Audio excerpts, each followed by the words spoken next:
When the Word of God becomes power. Faith, the Bible, and awakening. The question that opens the prison. There is a sentence that millions of people grow up hearing. The Bible is the Word of God. At first it sounds sacred, noble, untouchable. But hidden inside that sentence, another mechanism begins to take shape. Because the moment a book is declared absolute, anyone who questions it can be seen as rebellious, faithless, fallen, even opposed to God Himself. And that is exactly where this video begins, not to attack spirituality, not to mock faith, but to separate two things that humanity has mixed together for far too long: faith and power. A person may sincerely love God and still be ruled by an earthly system that uses sacred language as a tool of control. So the real question of this video is, if a book has passed through human hands, human language, human selection, copying, translation, and interpretation, then at what point did it become something no one is allowed to question? Part 1. The Bible did not fall from the sky. The first thing we need to say clearly is this. The Bible is not a single document. It is a library, a collection of many books, many traditions, many voices, and many historical layers. It did not appear in one instant. It was not dropped from heaven in a finished form. It emerged gradually, through memory, oral tradition, writing, editing, debate, selection, and religious authority. Now, saying that does not mean denying its spiritual value. It simply means that when you hold the Bible in your hands, you are holding a text that has passed through history. And anything that passes through history passes through human hands. And once something has passed through human hands, it can no longer be spoken of as if it were untouched. That is the crucial point, because the moment people stopped calling it a collection of sacred writings and began calling it the absolute command of God, they were no longer speaking only about spirituality. They were building authority. Part 2. Inspiration and power are not the same thing. Many people will respond, yes, human beings wrote it, but God inspired it. Fine, that is a matter of faith. And faith is a personal right. But the issue is not whether you believe that or not. The issue is who is using that belief and for what purpose. Because divine inspiration is not something that can be measured scientifically. It cannot be tested like an equation. It cannot be placed under a microscope and verified with certainty.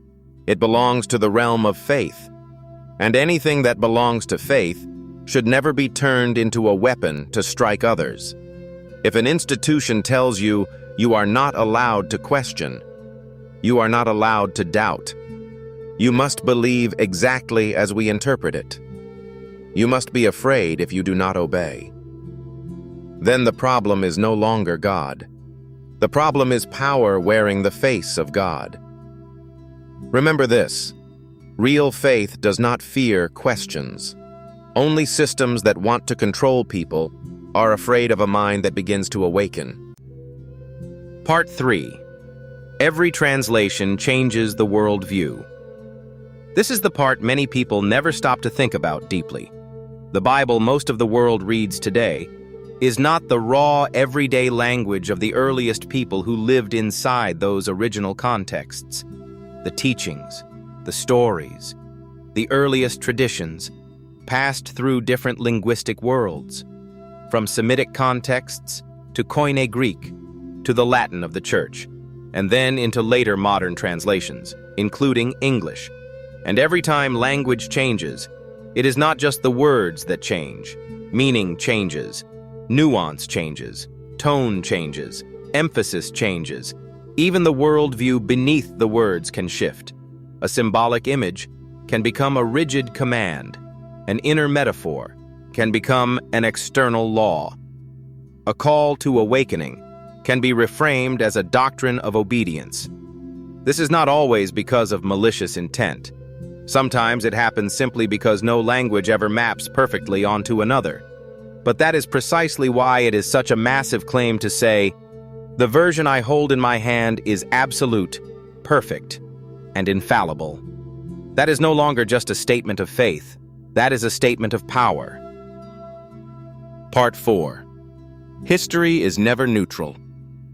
People often hear the word history and imagine pure, untouched truth. But history does not tell itself. Human beings tell history. And whenever human beings tell history, there is always selection. A choice about what is remembered, what is left out, what is emphasized, and who gets to interpret it. That does not mean everything is a lie, but it does mean that every narrative carries a point of view.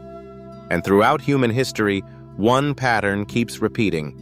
Whenever a system wants to secure itself, it looks for a higher authority behind it. If a king is not enough, then it needs a god. If God still feels too distant, then it needs a text that speaks in God's name. And that is how the phrase, "This is the word of God," becomes one of the most powerful phrases in history. Because once something is stamped as "from heaven," ordinary people become afraid to touch it. That is how power survives. Not only through armies, not only through laws, but through sacred fear. Part 5. The most dangerous thing is not always a lie. The most dangerous thing is not always an obvious lie. The most dangerous thing is when a sincere human being is taught that asking questions is a sin. That is the deepest prison of all. Because at that point, the chains are no longer on the body. They are inside consciousness itself. No one has to guard you. You begin guarding yourself. No one has to silence you. You begin fearing your own voice. No one has to lock your mind. You lock it yourself, because you are afraid that one honest question might make you lose God. But think carefully. Does real truth require your blindness in order to survive? Does anything truly born from source need to threaten you in order to be believed? Or is it only the structures created by human beings that need silence, obedience, and fear to protect themselves? Part 6.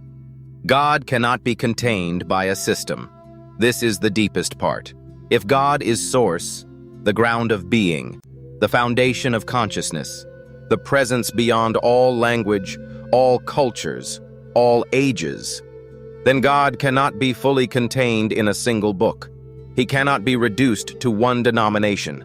He cannot be monopolized by one priesthood. He cannot be shrunk into a reward and punishment system designed to control the masses. Source does not need you to kneel in fear. Source does not operate through threat. Source does not require earthly power as its representative. And that is why, whenever someone tells you, you must believe exactly inside this framework. You must bow to this interpretation. If you do not, you will be punished. You should stop and ask one direct question.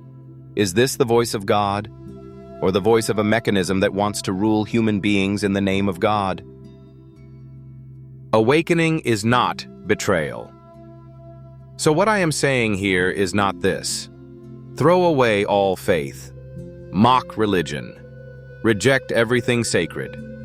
No. What I am saying is this. Give freedom back to your consciousness. Learn to distinguish between a living inner relationship with Source and a structure of power that wants to stand in between. Because a book may carry great light, but the moment human beings turn it into a weapon to silence others, that light has already been covered by power. And perhaps the greatest question is not, do you believe? Perhaps the real questions are, who benefits when you believe but are not allowed to question? Who becomes stronger when you are afraid?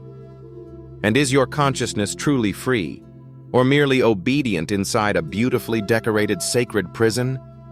Awakening is not betrayal of God. Awakening is refusing to let human beings use the name of God to rule your soul.